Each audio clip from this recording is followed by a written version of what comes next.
आपकी और आपके तो नहीं, हया के और जो मीरब के सीन्स हैं वो बड़े एंजॉयबल हैं। अभी पिछले हफ्ते एक सीन आया जिसमें वो कहती है कि जी पूरी मैं तुम्हारी रात कैसे गुजरी, कहती बड़ी रोमांटिक, बड़ी प्यार से भरपूर सब कुछ, वो भी कहती है मेरी भी बड़ी। तो वो अच्छा, मुझे समझ नहीं आई क्यों कहती है मेरी रोमांटिक गुजरी है। क्योंकि कौन सी वाली, कौन क्यों कहती है? मीरब क्यों कहती है? मीरब तो उसको तपाने के लिए कहती है ना। नहीं मतलब और फिर साथ में मीरब कहती है कि अपने साथ गुजरी, तो मैंने कहा अच्छा you know it was kind of like but it was fun, it's enjoyable। ये जो ऑन स्क्रीन एक उनका बैंटर है आपस में, आप और यमुना के लिए कितना मुश्किल था ना हंसना, क्योंकि ये एक तरह से अगर देखा जाए तो ये ऐसी डायलॉग्स हैं और ऐसी कॉन्वर्सेशन है कि हंसी निकल जाती है। बिल्कुल निकल जाती है। मेरे तो अगर वीरब के साथ नहीं भी होते थे ना सीन्स, किसी के साथ भी होते थे, तो मेरी हंसी सबसे पहले खुद ही निकलती थी अपने डायलॉग्स के ऊपर। लेकिन वीरब के साथ ये था, हम रिहर्स कर रहे होते थे, जब लाइंस कर रहे होते थे तो वो रिपीटेडली हसन लाइंस हम इतनी करते थे कि वो सीन के टाइम में सीरियस होते, वो हंसी सारी निकल चुकी थी। कभी वैसे यमुना को लाफ्टर फिट अगर पड़ जाए ना, बड़ा मुश्किल होता है संभालना। और फिर मैं उसको ना वो झूठा गुस्सा कर रही होती हूँ कि यमुना टाइम वेस्ट हो रहा है ये और वो। इतने बड़े स्टार के आगे मैं बोल यमुना टाइम वेस्ट हो रहा है क्योंकि अगर मैं भी हंसूं, क्योंकि मुझे भी बड़ी हंसी आती है, तो मैं अगर हंसने लग जाऊँ तो वो सीन वो हो जाए। तो ये था कि सही था, हंसी आती थी, पर वो हम रिहर्सल में हंस लेते थे। हंसी तो ऑफ कोर्स आती। अभी तेरे बिन की कहानी जिस मोड़ पे है, ऑब्वियसली आई एम अज्यूमिंग कि बहुत सारी एक साथ हमें देखने को मिलेंगी। बहुत खिंचेगा, बहुत आगे जाएगा, बट नहीं खिंचेगा। नहीं खिंचेगा, ऐसा कैसे हो सकता है सबीना ऐसा कैसे हो सकता है? ऐसा होगा सबीना, आपने जियो के कितने ड्रामे, मैं हूँ इस ड्रामे में, नहीं खिंचेगा नहीं खिंचा। थोड़ा सा शायद पेस आपको थोड़ी सी स्लो लगेगी, थोड़ी सी कि स्लो मोस की, जैसे आप बात करते हैं कि स्लो मोशन सीन्स थोड़े ज्यादा होते हैं, ऐसा होगा। लेकिन उसमें कहानी आपको खिंची हुई नहीं लगेगी। मुझे जहाँ तक मेरी इन्फॉर्मेशन है, ये ईद के करीब खत्म होगा कहीं। किसने दी है इन्फॉर्मेशन? बस दे दी किसी ने, जितनी किस्तें हैं उस हिसाब से मुझे ऐसा लग रहा है कि ये ईद के आसपास जाएगा। ईद के आसपास जाएगा, लेकिन खिंचेगा नहीं। ईद मतलब ईद के अराउंड, ईद पे खत्म होगा शायद। जी हो सकता है ना। तो अभी जिस तरह से हम हया को देख रहे हैं, ऑब्वियसली जैसे मैं कह रहा हूँ कि ठीक है नेगेटिव शेड्स हैं, but people are still may be hating the character but still liking you, because उसने वो लाइन ऐसी क्रॉस नहीं की कि जहाँ पे हम बोले यार कि ओए हया ने इतना कुछ कर दिया कि उसका इम्पैक्ट आपके ऊपर भी आना शुरू हो जाए। आगे चलते हुए क्या हया कुछ ऐसा करेगी कि उसका पोटेंशियल इम्पैक्ट हया से स्पिल ओवर हो के सबीना के ऊपर आएगा?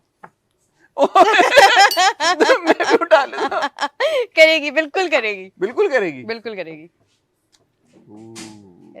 बट इंशाल्लाह होगा ये, क्योंकि हसन देखें, लोगों को ना शुरू में ये समझ नहीं आ रहा था कि इतना पोजेसिव और ये अपनी डिग्निटी भूल के कोई कैसे किसी से इतना प्यार कर रहा है। एक तो सबने, अब सबको ही पता है कि मेरा नाम बेहया रख दिया, तो वो सबको ये हो रहा था कि कैसे किसी को अपनी इतनी भी इज्जत की परवाह नहीं है।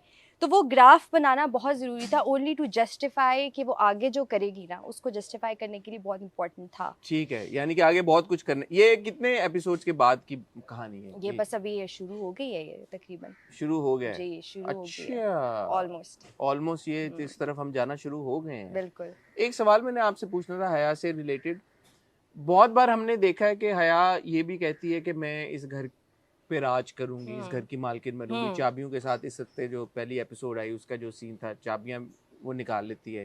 अच्छा। मामा पापा बेगम कल आई है ना? अच्छा नहीं, मामा पापा बेगम की चाबियां वो निकाल लेती है। मैं उनको प्यार से मामा पापा बेगम मामा पापा बेगम, क्योंकि वो इतनी बेगम है, माँ बेगम, भाभी बेगम, सारी तो मामा पापा बेगम। तो मुझे ये बताएं कि मुर्तसिम से जो इसका जो मोहब्बत है, वो वाकई में जेन्युइन मोहब्बत है या अल्टीरियर मोटिव इसका इवेंचुअली यही है कि यार मैंने राज करना है? नहीं, क्या नहीं, ये राज वाला उसका मोटिव नहीं है। ये लोगों को नहीं, ये लोगों को अगर लग रहा है तो इसको दूसरे तरीके से आपको देखना पड़ेगा। घर उसको बाद में मिलेगा, मुर्तसिम के मिलने के बाद, तो वो इवेंचुअली मुर्तसिम के मिलने के बाद होगा। उसके कहने का मतलब ये है कि ये चीजें भी मेरी होती, ठीक है, नॉट के उसका मोटिव वो है। बिल्कुल बेसिकली उसका मेन गोल यही है कि भाई मुर्तसिम से मैं, इसीलिए वो उसकी चप्पलें भी रख लेती है। यार वो बड़ा अच्छा सीन था, by the way. Oh by the way, वो सीन मैंने करने से इनकार भी किया। मुझे पता चला अभी मुझे पता चला। ये कैसे होता है? कन्विंस कैसे हुई आप वो सीन आपको किससे बताया कि बस छोड़ देना अब ये तो, ऐसे तो फिर हम इन्फॉर्मेशन होती है हमारे पास। अब आपने खुद ही बात की तो मैंने कहा, वरना मैंने नहीं, I didn't bring it up. हाँ, मैंने मना किया था वो सीन करवाने से, क्योंकि उस टाइम तक हसन वही वाली बात के जो जैसे ऑडियंस को लग रहा है कि कैसे किसी के अंदर इतनी सी भी इज्जत नहीं है, इज्जत नफ्स नहीं है कि वो ये भी कर रहा है। बट फिर वो मुझे कन्विंस कर लिया गया, क्योंकि वो सीन मुझे जब मैं मॉनिटर पे देखा मास्टर करके मैंने, तो वो इतना खूबसूरत लगा कि मैंने शुक्र किया कि मुझे कन्विंस कर लिया गया उस सीन के लिए। उसने बड़ी इंपॉर्टेंट बात की, उसने कहा everything is fair in love and war, and that justifies it, and I have to give you credit here Sabina के। फाइनली कब से तो दे रहा हूँ, पौना घंटा हो गया क्रेडिट देते देते, अभी भी लड़की कह रही है कि credit. I want to give you credit for that scene, इसलिए बिकॉज जो आपको कंसर्न था कि यार कि ये ऐसा लग सकता है कि कोई अपनी डिग्निटी पे कॉम्प्रोमाइज करके किसी के लिए चप्पलें और पैरों में जो बैठ रहा है, आपको कहीं से भी ये बैकलैश मिला? नहीं मिला ना। क्यों नहीं मिला? क्योंकि जब मैंने भी वो सीन देखा ना, I am sure audience will relate to, जब सबने वो सीन देखा उसमें कहीं से ये नहीं लगा कि ये बंदी अपनी डिग्निटी को कम कर रही है। वो ये लगा कि वो सिर्फ उसका प्यार है, वो उसका प्यार है, and she is completely in control of this situation. Yes. और जहाँ तक डिग्निटी की बात है ना, thank you so much Hasan for saying that first of all. And जहाँ तक डिग्निटी की बात है, मुझे नहीं पता कितने लोग रिलेट कर सकते हैं इस चीज़ से या नहीं, but at some point in everybody's life हर किसी ने ऐसी मोहब्बत की हुई है जिसमें उनको अपनी डिग्निटी की परवाह नहीं होती। सब ने ऐसी मोहब्बत की at some point in their life, maybe in their teenage or maybe later, maybe you know in their 40s or नहीं होती है परवाह। अगर सच्चा प्यार होता है तो परवाह नहीं होती। It's the character that you've established, right? Yes. वो किरदार है ही ऐसा।